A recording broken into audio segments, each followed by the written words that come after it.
The more I keep hearing people mention Dangote's name and linking it up, or rather linking his success with government backup and everything, I try to understand, are people not paying attention to this man's track record? How he thinks, how he strategizes and re-strategizes, who he networks with, how he has been following up with the Dangote group for a long time. Are we also paying attention that Uncle Aliko is mostly focused on Africa? You know, people keep talking about Dangote being privileged or connected to the government, but the truth is this: Dangote uses the government better than it uses itself. And that is not corruption, that is strategy. Many people just settle with Dangote is government made, but if you look deeper, the truth is even more powerful. Dangote didn't just use the government, or he's not using the government, he's actually outsmarting them. Aliko Dangote had just done what most African billionaires have failed to do.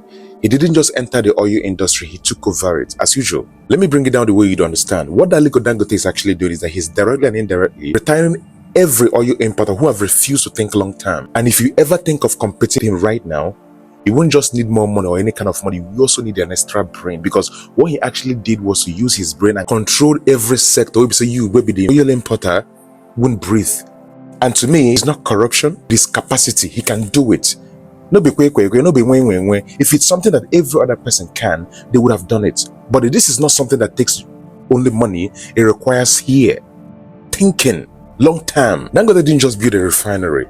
He built an empire using the same model he used to dominate the cement across Africa. The same model he used to dominate the cement industry. He's replicating that in the oil sector, but this time even harder, even cleaner, and with more precision.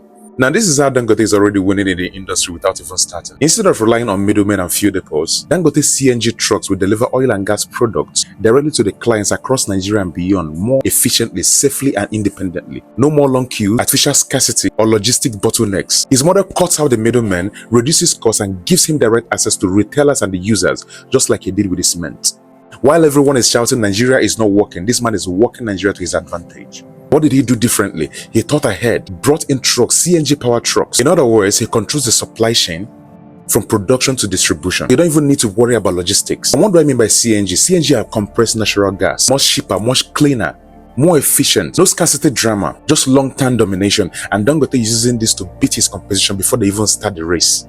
More strategically, he resigned from the sugar business not because he's failing, but because he needed to focus on the refinery, a very big investment. I mean, whatever that the sugar or other industry would give him, the refinery will triple it in years. The refinery that is now biggest private refinery in the world, bigger than any in America, bigger than Saudi Aramco's private plants. While people were actually mocking, he was actually mapping. While others were lobbying, he was actually lodging the supply chains, fixing logistics and planning distribution to the most remote village towns in Nigeria and beyond. So you don't build Africa's biggest cement brand, at the same time build Africa's biggest sugar brand, and now world's biggest private refinery, and still think this is just luck or privilege.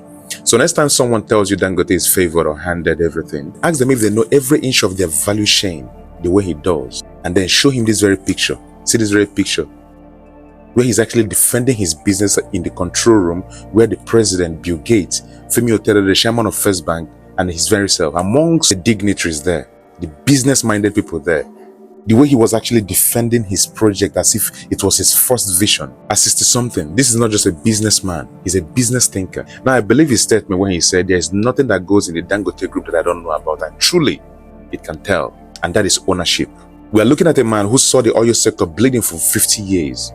And instead of joining the noise, he quietly built a solution. While politicians fight over subsidy and headlines, Dangote built a system that might outlive them all.